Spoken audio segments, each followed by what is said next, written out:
warahmatullahi wabarakatuh. Izinkan di sini saya sebagai materi akan memperkenalkan diri saya terlebih dahulu. Perkenalkan, nama saya Ardian Majid Mahfuzi, NIM 2042 20245 dari kelas 3 HPGMI. Nah, di sini saya akan menerangkan tentang materi bilangan bulat dan operasi bilangan bulat. Nah, pasti teman-teman semua sudah tidak asing kan atau familiar dengan apa sih itu bilangan bulat. Nah, di sini saya sebagai pemateri akan menjelaskan apa sih itu bilangan bulat. Nah, bilangan bulat itu adalah bilangan yang dapat ya, pos.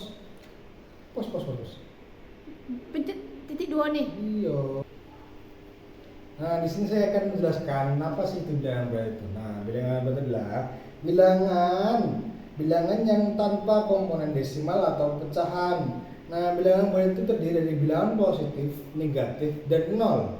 Nah, bilangan apa sih itu bilangan positif? Bilangan positif adalah bilangan yang angkanya itu lebih besar dari nol. Contohnya itu seperti 1, terus 2, terus 3 dan seterusnya. Nah, ya bisa disimpulkan bilangan yang terus naik itu adalah bilangan positif. Kemudian bilangan negatif. Nah, apa itu bilangan negatif? Bilangan negatif itu adalah kebalikan dari bilangan positif, yaitu bilangan yang lebih kecil dari 0 seperti -1, terus -2, terus -3 dan seterusnya. Nah, itu adalah bilangan negatif. Jadi bilangan yang semakin ke turun atau semakin ke kiri, ya itu adalah namanya bilangan negatif. Nah, yang ketiga adalah bilangan nol. Nah, bilangan itulah bilangan yang tidak lebih besar dari nol dan tidak lebih kecil dari nol. Yaitu bilangan nol itu sendiri yang letaknya di tengah-tengah antara bilangan positif dan bilangan negatif. Nah, dan juga bilangan bulat itu memiliki beberapa sifat, di antaranya yaitu sifat kumulatif. Nah, apa sih itu sifat kumulatif itu? Nah, sifat kumulatif adalah yaitu urutan penjumlahan atau perkalian itu tidak berpengaruh terhadap hasil. Nah, contohnya seperti apa sih? Contohnya itu adalah misalnya 1 ditambah 2. Nah, kan sama dengan 3 hasilnya. Nah, jika misalnya dibalik, jadi 2 tambah 1 sama dengan 3 juga. Nah, ini termasuk juga dengan bilangan bulat yang bersifat kumulatif. Jadi bilangan kumulatif bisa disimpulkan meskipun posisi angka dibolak-balik dari depan ke belakang ke depan, itu hasilnya tetap sama. Nah, itu. Nah, contoh perkalian ini gimana? Contoh perkalian seperti 2 dikali contoh perkaliannya itu 2 dikali 3. Nah, berapa sih dengan 3? Dengan 6. Nah, saya 3 dikali 2 juga ada sama dengan 6. Nah, meskipun dibalik 3-nya di depan, awalnya di belakang di depan, dan 2 awalnya di depan di belakang, hasil itu sama-sama 6. Jadi kesimpulannya urutan perjumlahan atau perkalian tidak berpengaruh pada hasilnya. Nah, sifat yang kedua itu adalah sifat asosiatif. Apa sih itu sifat asosiatif? Sini saya akan menjelaskan. Sifat asosiatif itu adalah yaitu hasil penjumlahan atau perkalian dari beberapa bilangan bulat tidak tergantung pada cara pengelompokannya. Nah, apa sih maksudnya? Contohnya tuh gini. Misalnya 1 dalam kurung 1 ditambah 2 tutup kurung ditambah 3. Nah, ini misalnya ini diganti gini. Jadi 1 ditambah dalam kurung 2 ditambah 3. Nah, kan hasilnya masih tetap sama. Jadi tidak tergantung pada pengelompokannya. Meskipun ini kan nanti, ini 2, meskipun pengelompokannya beda, tapi nanti hasilnya tetap sama. Dan ini kan 1 tambah 2 sama dengan 3 tambah 3 6. Nah, 3 tambah 3 6. Ini hasilnya 6. Di sini juga ini 3 tambah 2, 5, ditambah 1 sama dengan 6 juga. Jadi tidak tergantung pada pengelompokannya. Pengelompokan itu apa sih? Pengelompokan itu seperti ini. Ini pengelompokan namanya. Nah, kayak misalnya kalau perkalian gimana?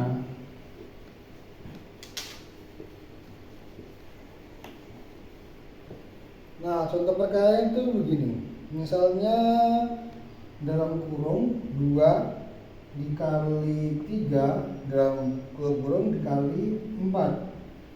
Nah, sama dengan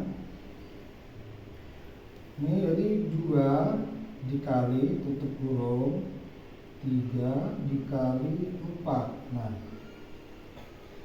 dalam matematika tuh berarti yang di dalam kurung itu dikerjakan lebih dahulu. Nah, ini kan ada pengelompokan juga.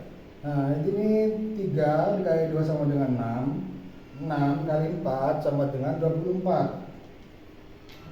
Nah, gimana ini? Sama saja. Nanti ini dengan 4 kali 3 12. 12 kali 2 12 kali 2 sama dengan 24 juga. Jadi tidak tergantung pada pengelompokannya, sama saja. Meskipun diulang lebih, itu masih hasilnya tetap sama, tidak berpengaruh kepada hasilnya. Nah, yang ketiga itu bilangan bulat juga memiliki sifat yang namanya sifat distributif. Apa sih itu sifat distributif itu? Nah, sifat distributif itu hasil perkalian dari beberapa bilangan bulat dengan bilangan lain sama dengan penjumlahan dari hasil perkalian masing-masing bilangan dengan bilangan tersebut. Contohnya gini. Contohnya misal 2 dikali sama dengan kurung 1 ditambah 3. Nah, itu di sini sama. Nah, kan itu tadi pengertian kan hasil perkalian dari beberapa bilangan jumlahnya. Berarti ini. Yang pertama kan kalau dalam matematika itu yang dalam kurung itu dihitung yang terlebih dahulu. Berarti ini. Nanti ini dijumlahkan dulu berapa hasilnya. Baru nanti dikalikan dengan 2. Berarti 2 ini ditaruh sini dulu. Nah, baru ini dihasilkan 1 tambah 3 berapa? Ini dikali ini tadi. 2 tambah 3 tambah 3 sama dengan 4. Nah, hasilnya berarti 4 adalah 8 di sini. Nah, dan setelahnya gini. Ya, dalam kurung 2 dikali 3 dalam kurung dikali 4. Nah, gimana? Bukan. Contohnya gini. 2 dikali 1 dalam kurung ditambah 2 dalam kurung 2 kali 3 dalam kurung. Nah, ini kan berarti kita harus menjumlahkan masing-masing dulu. Berarti seperti ini, 2 dikali 1 berapa hasilnya? Tulis di sini. 2 dikali 1 berarti hasilnya 2. Terus ini 3 dikali 2 sama dengan 6. Tulis sini. Sini 6. Nah, tambah ini dipindahkan ke sini. Berarti hasilnya ini berapa? 6 tambah 2 hasilnya sama dengan 8 juga. Nah, itu.